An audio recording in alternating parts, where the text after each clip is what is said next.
예, 안녕하세요. 오늘은 이제 지난 시간에 배운 클래스를 어떻게 활용할 거냐, 또 활용하면서 발생하는 문제에 대해서 설명하도록 합니다. 근데 하기 전에 먼저 보면 클래스라는 거는 왜 만들어졌는지 설명했죠. 그래서 클래스를 이용 클래스하고 객체, 그죠? 클래스하고 객체, 그 오브젝트라고 하죠. 그것의 관계 같은 것들을 그다음에 변수랑 객체의 관계 뭐 이런 것들에 대해서 설명을 쭉 했어요. 그런 개념을 좀 알고 있어야 되고요. 이런 거죠. 그러니까 변수와 객체는 어떻게 다른 거냐? 뭐 이런 질문. 그다음에 뭐 왜 클래스장 프로그램이라고 안 하고 객체장 프로그램이라고 한 거냐? 이런 거에 대해서 답을 할 수 있으면 여러분이 개념을 잡고 있는 거라고 보실 수 있어요. 어쨌든 오늘 할 건 뭐냐면 이제 클래스를 만들었어요. 이유는 간단하죠. 프로그램이 커지니까 관련 있는 데이터 함수를 하나 묶어서 처리하면 프로그램 짜기 편하잖아요. 그래서 만들었는데 만들고 났더니 이제 문제가 생긴 거예요. 첫 번째 무슨 문제가 생겼죠? 객체를 많이 선언하다 보면 함수가 중복돼서 선언되잖아요. 그래가지고 어떻게 돼요? 메모리상에 똑같은 함수가 여러 번 올라오는, 그래서 메모리를 많이 잡아먹는 그런 문제가 일단 생겼죠. 크죠. 그런 문제가 크고요. 그 다음에 이제 또 문제가 생긴 게 뭐냐면 클래스 모양 같은 거나 운영하다 보니까 이제 여러 가지 이제 보완할 게 생긴 거예요. 그래서 나온 게 뭐냐면 여기 보시는 것처럼 캡슐화, 상속, 다형성 이런 용어들이 나왔는데요. 하나도 안 어려운 거예요. 말만 이렇게 지저분하게 써놓은 거고요. 실제 하나도 안 어려운데 내가 설명을 해드릴게요. 이건 좀 단지 문제를 해결하기 위해서 만든 거예요. 보면 그래서 이제 캡슐화 먼저 할게요. 캡슐화를 하게 되면 어떤 거냐면요. 클래스는 데이터하고 함수가 같이 들어있는 거라고 그랬잖아요. 그런데 보통 보면 이제 함수야 뭐 그렇다 치더라도 데이터는 함부로 바뀌면 안 돼요. 그죠? 그래서 캡슐화는 어떤 개념이냐면 첫 번째로는 클래스 안에 보이시죠? 클래스 안에 함수와 그죠? 데이터가 같이 들어가 있다. 묶여서 캡슐화라는 의미도 있고요. 또 한 가지는 그런데 일반적으로 거의 99%예요. 데이터는 프라이빗으로 설정을 해요. 그래서 외부에서 예를 들면 포인트.x에다가 값을 바로 입력할 수 없어요. 그렇게 만들어 버려야 돼요. 왜냐하면 데이터는 함부로 하면은 문제가 생길 수가 있기 때문에 그래서 이걸 프라이빗이라고 선언하고요. 프라이빗이라고 선언하게 되면 메인 프로그램에서 만약에 이제 포인트.x에다가 10을 이렇게 넣을 수 없다 이거죠. 그러려면 어떻게 하냐면 여기 보시면 알겠죠? setx, getx 뭐 setI, getI 있겠죠. 그래서 어떻게 setx에다가 내가 이제 집어넣죠. 그러니까 x에다가 값을 설정하고 싶으면 어떻게 한다고요? setx를 이용해서 setx에다가 그러니까 point.setx 가로 열고 뭐 50 이렇게 넣는 거죠. 그럼 여기서 보시면 이제 들어온 값에 대해서 뭔가 체크를 하는 과정을 거칠 수 있도록 만들어주는 거죠. 그래서 이런 개념들을 우리가 뭐라 하냐면 통칭해서 캡슐화라 그래요. 그러니까 클래스는 함수와 데이터가 같이 묶여 있고 그 중에서 데이터는 일반적으로 프라이빗으로 해서 밖에서 함부로 악세하지 못하도록 만들고 그 데이터를 변경하고 싶으면 별도로 정한 함수를 통해서 이렇게 그걸 설정하고 또 설정된 값을 읽어올 수도 있죠. getX 하면 returnX 하니까 읽어올 수도 있고 이렇게 만들어주는 개념을 갖다 뭐라 하냐면 그냥 캡슐화라고 해요. 어려운 거 아니고 별로 중요하지 않아요. 그냥 나오게 설명을 드리는 거예요. 그 다음에 상속이라는 걸 한번 간단히 보일게요. 여러분이 프로그램 짜다 보면 이런 게 있어요. 어떤 조회하는 화면들이 있어. 뭐 조회하는 화면도 있고 레포트 화면도 그렇고 막 또 비슷한 게 되게 많아요. 이거 볼까요? 예를 들면 일반 사원 조회할 때 뭐 이름, 사번, 근무지는 똑같이 나오죠. 거기다 또 일반 사원일 때는 근태 성적, 업무 성적 이런 게 나오고요. 영업 사원일 경우에 똑같이 나오고 영업, 고객 관리, 매장 관리 이런 게 나온다. 이거 보면 되죠. 만약에 이렇게 있을 때 이런 게 이제 뭐 한두 개면은 그냥 이 상태로 이렇게 되면 이게 내가 말했잖아요. 이 6개가 데이터고 요게 메소드가 된다니까요. 그래서 이걸 그냥 클래스로 하면 되는데 자 보세요. 이게 선언했을 때 보시면 알겠지만 일반 사원 조회하는 클래스가 있고요.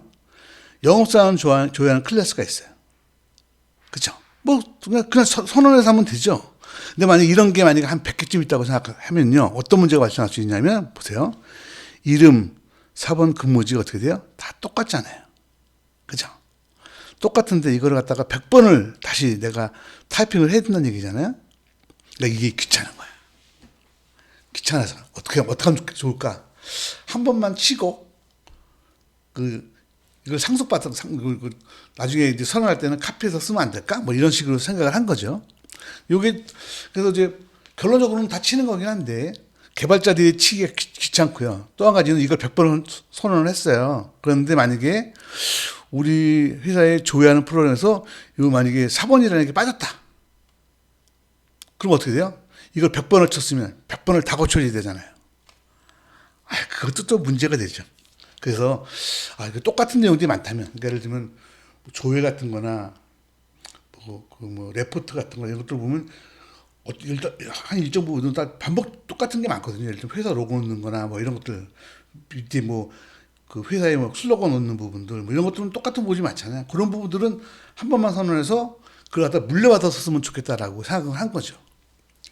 그렇게 되면 예를 들면 만약에 회사 로고가 들어가는 레포트 프로그램이 한 1000개쯤 있는데 그걸 다 내가 넣었어요. 회사 로고가 바뀌었어.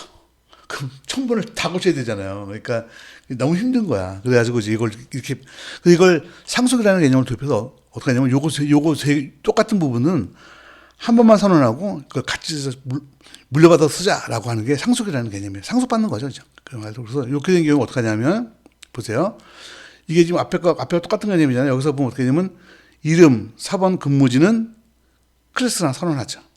그것만 갖고 조회도 같이 포함해서 그리고 그 밑에서는 뭐만 해요? 근태 업무 기타만 갖고 근태 업무 기타 조회해서 클래스 선언하죠. 여기는 어떻게 되었어요? 영업 성적, 고객 관리, 매장 관리 조회만 갖고 클래스 선언하죠. 보이시죠? 그 다음에 어떻게 돼요? 얘를 물려받는 거예요. 그럼 어떻게 하냐면요. 클래스 선언할 때 클래스 민호 해가지고 여기다 보면 이름 4번 근무지 쓰면 되죠? 여기는 어떻게, 이건 이제 이거 바보라고 하시고, 클래스를 바보라고 했다고 치고요.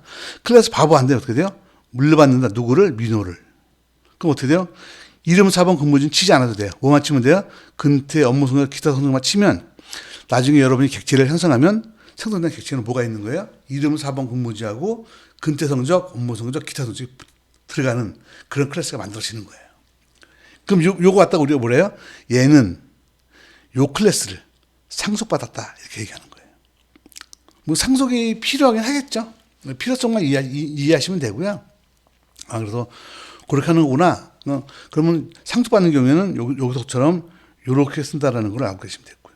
나머지 뭐 데이터 선언하는 것들은 뭐 앞에서 간단히 설명했으니까 그대로 아시면 되고요. 자세한 것들은 여러분이 뭐 C++나 자바책은 한 권씩 있을 테니까 거기서 보시면 될 것 같아요.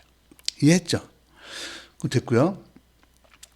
그 다음에 다양성에 대해서 간단히 설명을 드릴게요. 여기서 보시면 알겠지만 여기서 클래스 선언하면서도 여기서 조회가 있고요. 여기서도 또 조회가 있고 여기도 조회가 있잖아요. 근데 어떻게 돼요? 요 메소드 이름은 다 같은데 여기는 뭐를 조회하죠?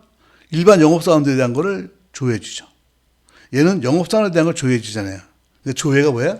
이름은 같은데 하는 결과가 다르잖아.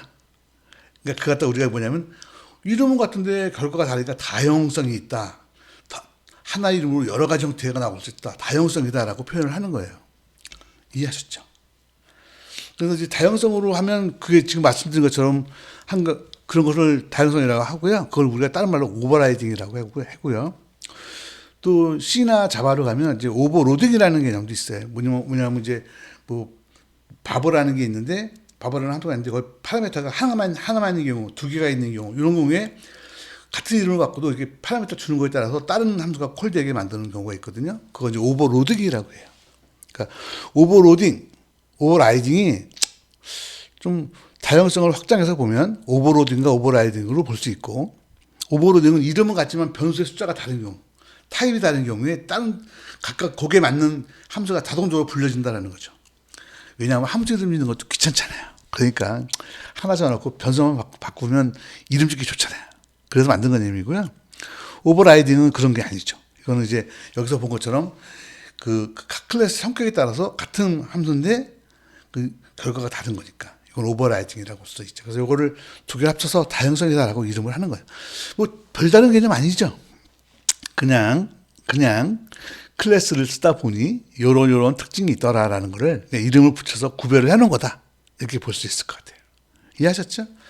여기까지 해서 이제 여러분은 뭐였냐면 요 캡슐화, 그죠? 상속, 다형성에 대해서 이제 공부를 한 거죠. 이게 그 클래스 책 같은 데 보면 나오는 중요한 개념이죠. 그래서 금방 이해하셨을 거로 보고요.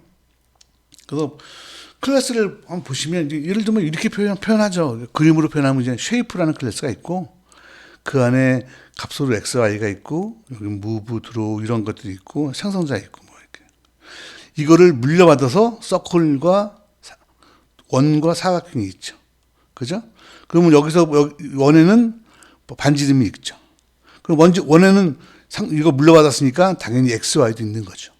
x는 있고 이것도 여기 다 있고 여기에 이거 추가로 있는 거죠. 여기서 또 보게 되면 여기 있는 드로우하고 여기 있는 드로우하고는 다르겠죠. 다형성이라고 하죠. 그죠? 여기도 보게 되면 위스와 하이트이 있는데 얘도 당연히 x와 y를 물려받았을 거고요. 여기서 드로우를 하게 되면 그냥 당연히 여기 있는 드로우하고 다르겠죠. 여기 있는 건 쉐이프에 들어오고요. 여기 사각형에 들어오니까 모양이 다른 거 그렇겠죠. 다형성이라고 하는 거죠. 그죠? 요건 상속, 다형성. 보이시죠? 그리고 요건 프라이빗, 요건 퍼블릭으로 한다는 의미는 요걸 우리가 캡슐화라고 하죠. 요것도 프라이빗, 퍼블릭으로 하면 캡슐화라고 하는 거죠. 이해하셨죠? 그렇게 보시면 돼요. 그래서 요건 응용이고요. 그래서 요렇게 만약에 했을 경우에 여러분이 프로그램을 짠 거죠. 요 앞에처럼 요렇게 한 거고요. 쉐이프 클래스를 갖다 물받아서 서클과 사각형을 만들었다고 치면 이거 갖고서 프로그램을 짜는 거죠. 쉐이프를 가지는 객체, 변수라고 안 하죠. S를 하고요. S의 move 100, 그 다음에 draw 하면 뭐가 그려져요? S가 그려지겠죠. 그죠? 여기서 보면 이제 출력이 포지션은 뭐고, 그죠? draw 하면 뭐, draw가 그려지겠죠. 사각형 하면 사각형에 이제 움직이는 사이즈하고, 그 다음에 draw 하면 또 사각형이 그려지고, 서클 하면 서클 그려지겠죠. 이해하셨죠? 그래서 이렇게 쓰는 거예요. 그러니까 앞에서처럼 쉐이프가 있고요. 여기서 보면 사각형 원이 이렇게 있는데 여기서 보시면 이제 같은 무브가 있고, 같은 드로우가 있지만 그 역할은 다 다른 거죠. 그죠? 이름이 같지만 결과가 다르다. 다형성이라고 하는 거죠.